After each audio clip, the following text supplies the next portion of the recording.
सो दोस्तों, welcome in discover Rajasthan. Keep discover keep learn. देखो, अपना जो मॉडल टेस्ट पेपर है, ये आज का मॉडल टेस्ट पेपर नंबर 2 है।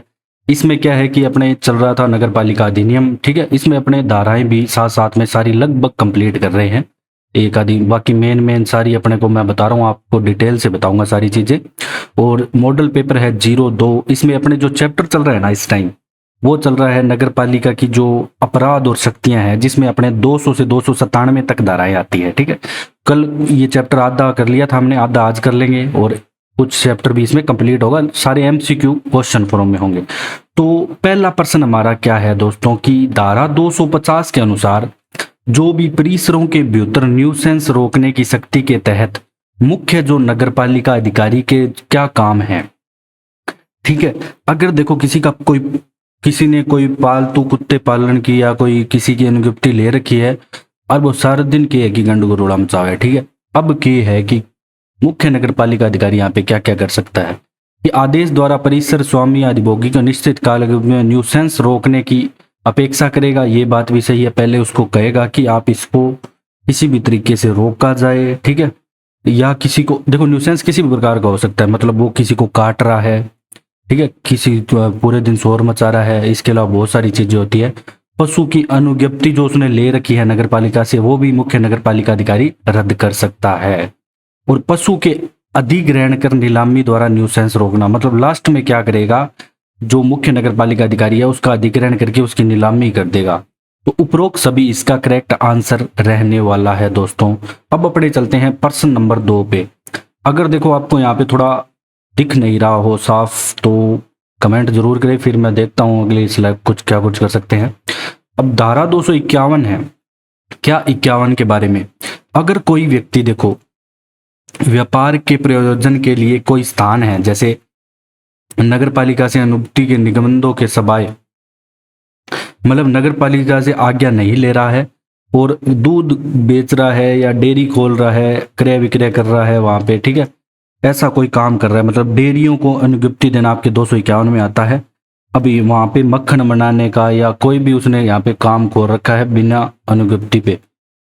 अब क्या होगा, तो ऐसे स्थान को बंद करने के आदेश किसके द्वारा दिया जाएगा। मतलब देखो ये सारा काम वो कर रहा है, ठीक है, नगर पालिका को पता लग गया, मुख्य नगर पालिका अधिकारी को पता लग गया। अब पता लग गया और दोष सिद्ध भी हो गया। अब दोष सिद्ध होने के बाद इसको बंद करने का मतलब आदेश कौन देगा। एक तो दोस्तों ऐसा है कि उसे जुर्माना है ना, वो पहले ही बता दूं मैं आपको, यहाँ पे देना पड़ेगा कितना, 5 से 10,000 रुपए जुर्माना देना पड़ेगा इस कंडीशन में, और दंडित किया जाएगा। और इसके अलावा वो 3 जुर्माने के बाद भी नहीं मानता है तो ये उपधारा 3 में आती है 251 की, जो जुर्माना है। अब इसके अनुसार भी अगर नहीं मानता है तो मजिस्ट्रेट आदेश देगा, ठीक है। मजिस्ट्रेट जो है ऐसे स्थान को बंद करने के आदेश देगा। ध्यान रखना, ना मुख्य नगर पालिका अध्यक्ष, जो मजिस्ट्रेट होगा उस क्षेत्र का, वो यहाँ पे आदेश देगा। अब अपने चलते हैं क्वेश्चन नंबर 3 पे। प्रश्न नंबर 3 क्या कहता है, देखो, जो सार्वजनिक मैदानों पर यानों जानवरों को ठहराने दोष सिद्ध होने के पश्चात जुर्माना। अब देखो आपको पता है कि यहाँ पे कोई नगर पालिका की खाली जमीन पड़ी है, अब यहाँ पे आप इसको यूज कर रहे हो, गाड़ियां लगा रहे हो यहाँ पे और कोई भी काम में ले रहे हो उसको, ठीक है। अब यहाँ पे जुर्माना आपसे कितना लिया जाएगा अगर यहाँ पे ऐसा कुछ आप कर रहे हो, सार्वजनिक स्थानों पे जो भी पार्किंग को यहाँ पे ठहरा रहे हो। अगर आपको ये दोष सिद्धि हो जाती है, यहाँ पे निरंतर आप डेली मतलब आप पे ऐसा यहाँ पे कर रहे हो, तो दोस्तों अगर जुर्माने की अगर अपने यहाँ पे बात करें इस कंडीशन में, तो 1,000 से 2,000 रुपए यहाँ पे आएगा। इसका बी करेक्ट आंसर होगा दोस्तों। कितना, 1,000 से 2,000। और इसकी ये 2 धारा आती है दोस्तों, ये धारा आती है आपकी 254 में है, ये जो जुर्माना है।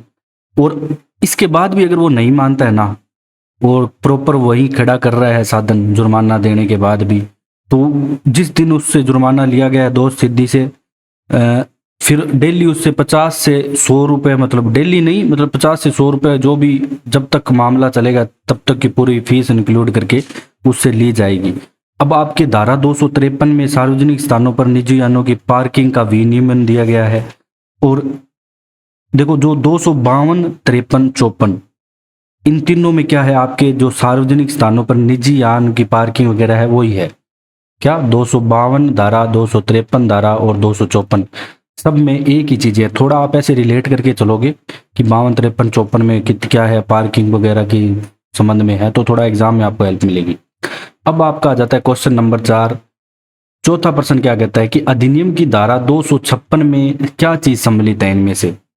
देखो 255 में आपके अग्निशमन की रोकथाम के लिए व्यवस्था है जो करेगी नगर पालिका, ठीक है 55 में। और अग्निशमन जो दल की स्थापना और उसका रख रखाव है पूरा, तो वो भी नगर पालिका ही करेगी। अग्निशमन की रोकथाम के लिए जो व्यवस्था, अग्निशमन दल की स्थापना और उसका रख रखाव, ये बताना है कि क्या चीज है यहाँ पे। तो ये तो आपके दोस्तों हो गई, व्यवस्था करेगी नगर पालिका 255 में, और ये आपका बी करेक्ट आंसर हो जाएगा। 256 में आपके है अग्निशमन दल की स्थापना और उसका रख रखाव। फिर आग बुझाने के लिए अग्निशमन दल की व्यक्तियों की जो शक्तियां आती है वो 257 में है। शक्तियों में दोस्तों सिंपल सा है, कुछ नहीं है। अगर देखो यहाँ पे आग बुझाने वाले व्यक्ति काम करे, बीच में कोई बंदा आ रहा है बाधा पहुंचा रहा है, तो उसको हटा सकती है, रोक सकती है, सीधा सा कॉन्सेप्ट है। तो ये 55, 56, 57 है, ये किससे है, अग्निशमन से संबंधित है। 55, 56 और 257 जो भी फायर ब्रिगेड है इससे संबंधित है, ध्यान रखना। और पहले अपने जो 52, 53, 54 कौन सी पड़ी थी, यातायातों की पार्किंग से, तो थोड़ा सा ऐसे अंदाजा सा लेके चलो। अब प्रश्न नंबर 5 क्या कहता है कि धारा 258 की जो उपधारा है, उपधारा 1 आती है, इसमें कोई व्यक्ति अगर प्लास्टिक की थैलियों का विक्रय कर रहा है, जहां पे देखो कब की बात कही गई है, जहां पे क्या है कि राज्य सरकार ने पूरा, या वहां की नगर पालिका ने राजपत्र में अधिसूचना करके जारी किया है कि यहाँ पे आप थैली का निर्माण नहीं कर सकते प्लास्टिक की, ठीक है, और ना ही प्लास्टिक की थैलियों का उपयोग कर सकते हो। तो दोष सिद्धि होने पे आपको क्या दंड दिया जाएगा। तो देखो दोस्तों, 1 मास कारावास या 500 रुपए, 2 मास कारावास या 1000 कारावास, 3 मास तक का या 100 से तक, अथवा दोनों। तो सी इसका करेक्ट आंसर हो जाएगा दोस्तों, और ये आपके धारा 258 में आती है। तो सिर्फ एक ही धारा है इसके लिए जो प्लास्टिक की थैलियों के लिए है, प्रतिबंध के लिए, ठीक है। ये भी कब प्रतिबंधित होगी, जब राज्य सरकार यहाँ पे आदेश देगी। तो 258 आपके प्लास्टिक की थैली वगैरह के लिए है। अब अपने चलते हैं क्वेश्चन नंबर 6 पे। छठा प्रश्न क्या कहता है कि धारा 260 के अनुसार जो गंदे भवनों से न्यूसेंस में कौन सी वनस्पति उगने पर नगर पालिका व्यक्ति को नोटिस देगी व साफ करवाने व कटवाने के। अब क्या होता है कि अब आपकी जो धाराएं स्टार्ट हो जाती है ना 260 से थोड़ा, ठीक है, तो ये थोड़े गंदे भवनों के बारे में इनसे आ जाएगी, बिल्डिंग के बारे में स्टार्ट हो जाएगी। तो यहाँ पे जो मान लो कोई मकान खाली पड़ा है, यहाँ पे ऐसी कोई वनस्पति उग गई, उसके कारण यहाँ पे सांप सूप ऐसे चीजें रहने लग गए, और कुछ ऐसी है कि दुर्गंध आ रही है जिससे पास पड़ोस को नुकसान हो रहा है, तो उस कंडीशन में कि ऐसी कौन सी वनस्पति है जो नगर पालिका जो व्यक्ति को नोटिस देगी। देखो नागफनी और उग्रगंध दुर्गंध वनस्पति, तो दोनों ए व बी दोनों यहाँ पे अगर टाइप की कुछ उगता है तो नगर पालिका उसे नोटिस देगी व्यक्ति को, ठीक है। फिर व्यक्ति को जुर्माना वगैरह भी यहाँ पे लिया जा सकता है, अगर वो इस नोटिस का आदेश को या तो नहीं कटवाता है तो उसे 1 से 2000 रुपए तक का जुर्माना भी बाद में लिया जा सकता है। तो ये भी ध्यान रखना है, जुर्माना भी उससे लिया जा सकता है। अब अपने चलते हैं क्वेश्चन नंबर 7 पर। क्वेश्चन नंबर 7 क्या कहता है कि धारा 262 के बारे में बताना है आपको कि नगर पालिका की अनुज्ञा के बिना नगर पालिका सीमा में कोई भी तालाब, कुएं, हौज का उपयोग नहाने या जानवर प्रवेश करवाने के डालने पर क्या जुर्माना राशि है। देखो सबसे पहले तो जो धारा 262 है इसमें जो कलुषित जल से संबंधित है, इस पे लिखा हुआ है कलुषित जल, ठीक है। अब जो कलुषित जल का मतलब है कि आप ऐसे किसी भी बिना आज्ञा से, नगर पालिका में कोई तालाब है तो वहां पे खुद नहीं नहा सकते, या ना ही आपके अपने जानवर वगैरह का नहा सकते हो। तो इसके लिए आपको क्या दंड दिया जाएगा। तो यहाँ पे आपको देखो 1 से 2, 2 से 3, 3 से 4 या 4 से 5, तो यहाँ पे आपको जुर्माना लगेगा दोस्तों 1000 से 2000 रुपए तक का, लगभग है ना, हर कंडीशन में जुर्माना इतना ही होगा, थोड़ा अप्रोक्स लेके चले। अब क्वेश्चन नंबर 8 आपका क्या कहता है कि जो कातिपीय प्रकार की खेती है का नियमन तथा प्रतिषेध अधिनियम की किस धारा में सम्मिलित है, ठीक है। 263 में है, 64 में है, 65 में है। अब कातिपे प्रकार की खेती क्या होती है? देखो क्या होता है कि कई बार पूरी नगर पालिका क्षेत्र में इस प्रकार की खेती भी हो सकती है जिससे आसपास के किसी को जो रहने वाले हैं उनको कोई नुकसान हो, उनके स्वास्थ्य को कुछ नुकसान हो सकता है। ठीक है, कुछ भी, या वो कुछ भी खेती में ऐसा कोई चीजें यूज कर रहा है, केमिकल प्रोडक्ट यूज कर रहा है जिससे किसी को नुकसान हो सकता है, तो वो होती है कातिपे प्रकार की खेती। तो ये आपके धारा किस में आ जाएगी? 264 में आ जाएगी। ठीक है, नियमन और प्रतिषेध। और दुर्गंधपूर्ण खाद आदि का उपयोग में लाना, ये 265 में। इसमें क्या है? दुर्गंधपूर्ण खाद आदि उपयोग में लाना, तो ये आपके हो जाएगी 265 में। 66 में आपके देखो, कोई क्षोभकारी खेल खेलना, मतलब कोई पतंग उड़ा रहा है, पतंग से किसी की जान चली गई, अथवा देखो क्या होता है कि कोई आग से खेल रहा है, तो वो सारे इसमें 266 में आपके आएंगे। ठीक है, आंसर इसका करेक्ट आपका बी होगा, ध्यान रखना, आंसर आपका करेक्ट यहाँ पे बी होगा। और 63 में क्या है? कुआं आदि से पैदा होने वाले न्यूसेंस का उपशमन, मतलब कि कहीं किसी के घर के पास कुआं है और वो उस कुएं का उपयोग कर रहा है, वहां से पानी निकाल रहा है, 263 में है, और वहां पे मच्छर मुच्छर पैदा हो रहे हैं, तो नगर पालिका उसे आदेश देगी कि या तो आज इसको ढको अच्छे से। ठीक है, खर्चा उस व्यक्ति का ही लगेगा जो इसका उपयोग कर रहा है। इसका एरिया भी फिक्स है कि इतने मीटर में है, तो इसके घर के। अब अपने चलते हैं नेक्स्ट क्वेश्चन पे। क्वेश्चन नंबर आपका 9 क्या कहता है? क्वेश्चन नंबर 9 यहाँ पे, बाजारों, वधशालाओं और कातिपे कारोबार के लिए अनुज्ञप्ति देना अधिनियम की किस धारा में है? इसमें दोस्तों क्या है, जो आपके चीजें हैं, मतलब कई ऐसे मांस मूस वाले जो काट पीटने वाले जैसे जो भी काम होते हैं जिसमें मतलब पशु को काटा जाता है, ठीक है, वैसे मछली पालन को काटा जाता है, ऐसे कोई भी मार्केट आप खोलना चाहते हो व्यवसाय, तो उसके बारे में है कि आपको नगर पालिका से क्या लेना पड़ेगा? जो भी नगर पालिका से आपको नियुक्ति लेनी पड़ेगी कि हम यहाँ पे ये खोल रहे हैं। नगर पालिका या तो एरिया बता देगी कि यहाँ खोल लो, या नगर पालिका से बाहर भी कोई जगह बता सकती है।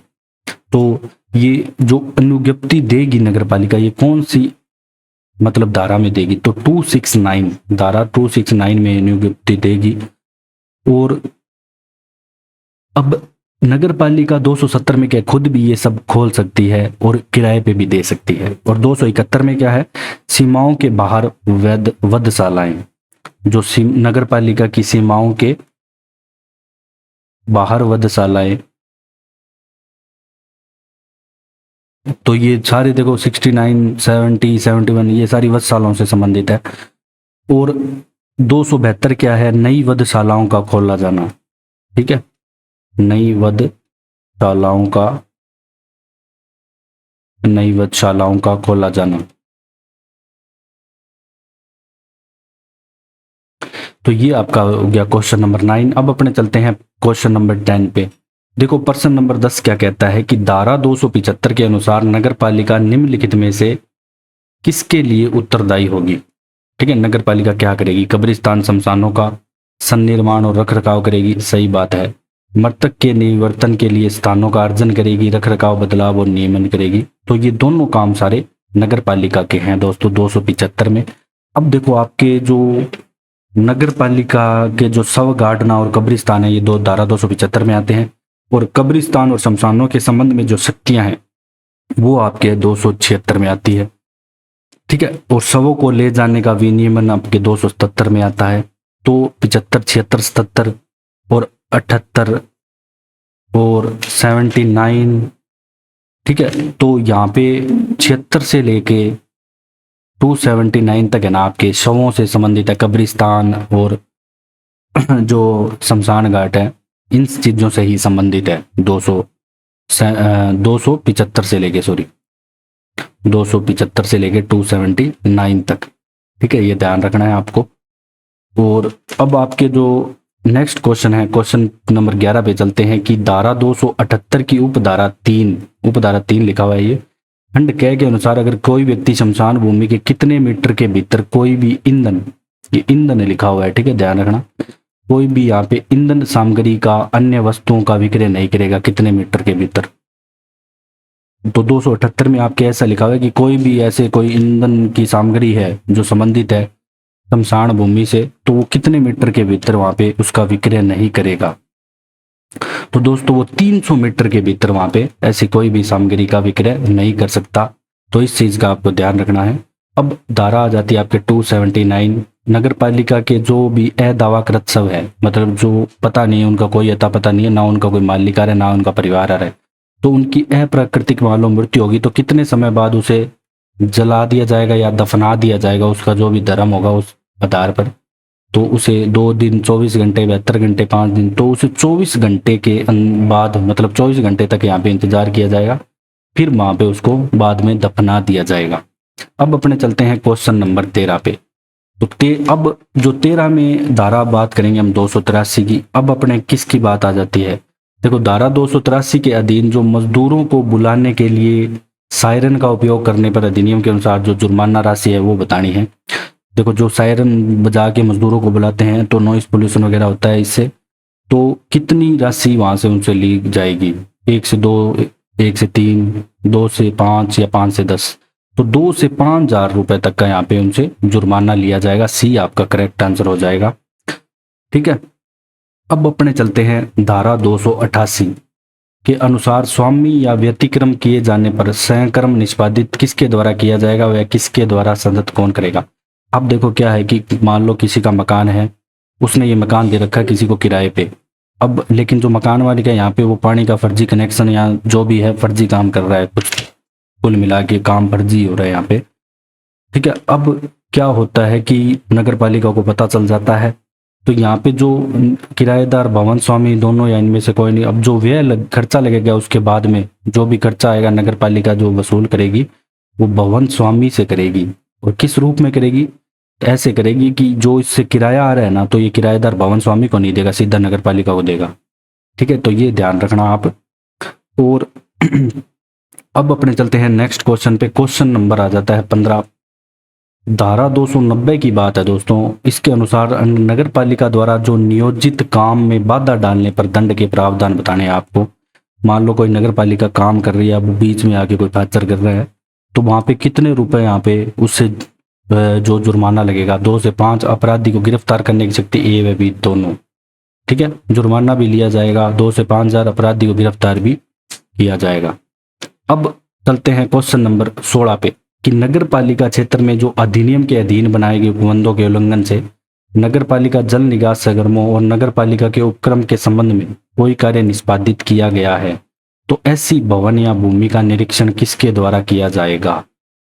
ये आपको बताना है कि अगर नगर पालिका जो भी अधिनियम बना है उसके उल्लंघन में जल निकास सहकर्म, उसके अलावा जो कोई भी कार्य यहाँ पे निष्पादित कर रहे हैं, तो उस भूमि का जो निरीक्षण किसके द्वारा किया जा सकता है।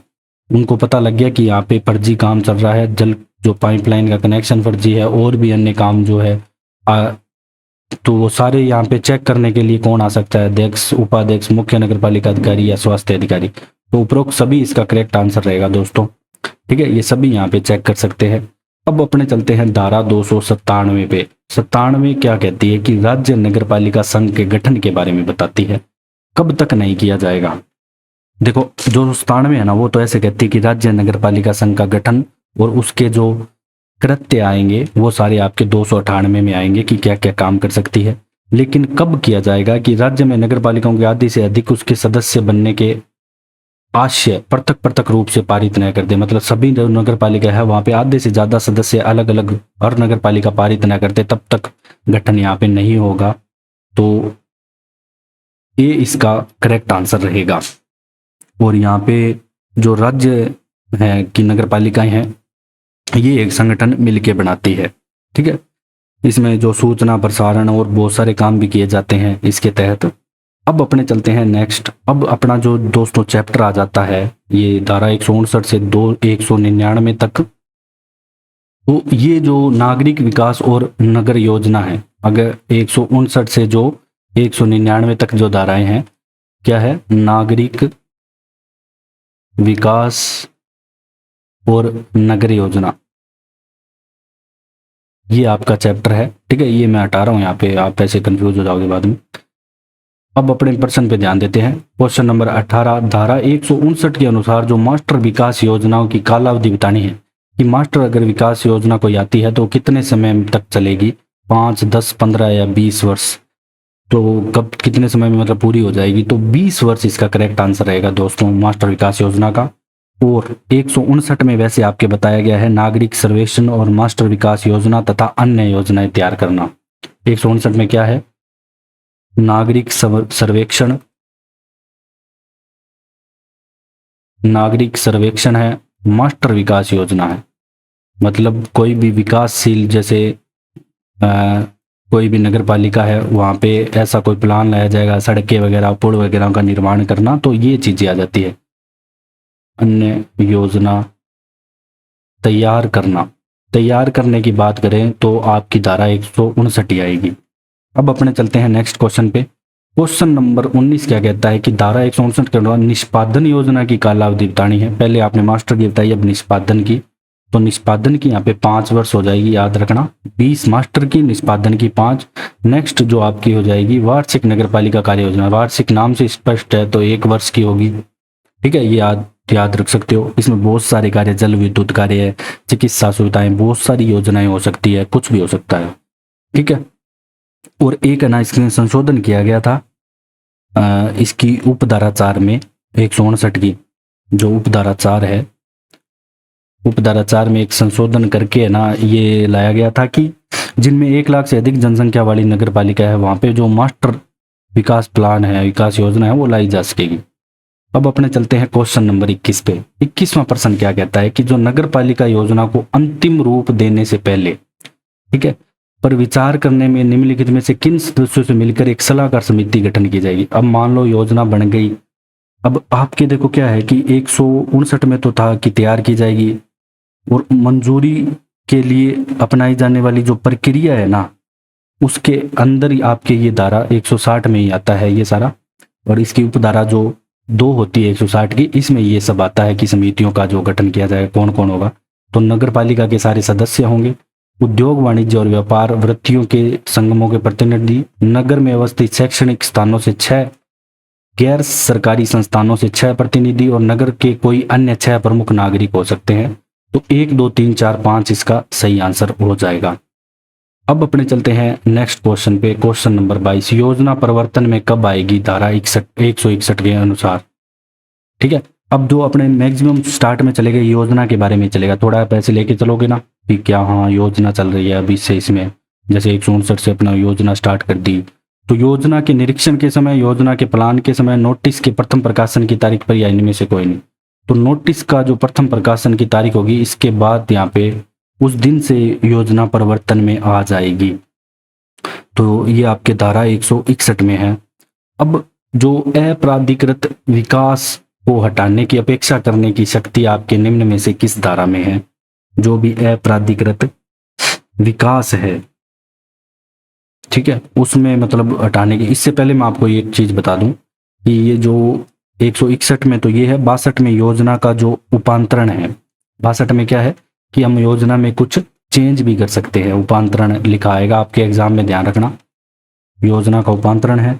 योजना का क्रियान्वयन आपके 163 में है, तो योजना का क्रियान्वयन आपके 163 में है। तो ये बातें आपको, और योजना का पुनरीक्षण मतलब दोबारा निरीक्षण करना, तो ये सारा योजना से संबंधित ही है थोड़ा सा। फिर विकास क्षेत्रों की, अब योजना बन गई तो विकास क्षेत्रों की घोषणा होगी। अब आपको पता है कि 159 से 165 तक योजना के सारे काम हो गए, तैयार हो गई, सब हो गया, हमने पढ़ लिया, उपांतरण हो गया, क्रियान्वयन होगा। अब क्या होगा कि विकास क्षेत्र की घोषणा होगी कि भाई इस क्षेत्र में यहाँ पे विकास किया जाएगा, नगर पालिका के जो भी है क्षेत्र दिया हुआ है। अब अपने चलते हैं अगले क्वेश्चन पे, क्वेश्चन नंबर 23 जो हमारा चल रहा था। अप्राधिकृत विकास योजना को हटाने की अपेक्षा करने की शक्ति कौन सी धारा में है। तो ये 167 में है दोस्तों। जो भी उस क्षेत्र में जहाँ पे विकास योजना लाई गई है वहाँ पे कोई भी किसी ने गैर कानूनी तरीके से कोई कब्जा कर रखा है, उसको हटाने की सरकार की जिम्मेदारी है। अब अप्राधिकृत जो शास्ति आएगी, जो शक्ति है दोस्तों, सॉरी, ये जो 168 में है, जो 167 में है ना, जो अप्राधिकृत विकास योजना से असंगत उपयोग के लिए शास्ति दी गई है आपके। ठीक है, तो ये धारा 167 में शास्ति है। और शक्ति आपके 168 में है। 169 में आपके जो आएगा अप्रायोगिक विकास को रोकने की शक्ति आएगी, विकास को रोकने की शक्ति। और 98 की अपेक्षा की दोनों में डिफरेंस है, ध्यान रखना। यहाँ पे अपराधिकृत विकास रोकने की शक्ति, तो ये ध्यान रखना है अपने को। फिर ये सारी ये जो 67, 68, 69, 70 है ना, सारी किससे अपराधिकृत विकास से संबंधित है। जो 170 है, अब इसमें जो अपराधिकृत विकास है उसका संक्षिप्ततः हटाया जाना, ठीक है। उसे 15 दिन का नोटिस जो भी दिया जाएगा, इसमें जुर्माने वगैरह भी सारी बहुत बड़ा है, ये सब चीजें मैंने करवा रखी है, आप देख सकते हो, डिटेल में करनी है तो आपको।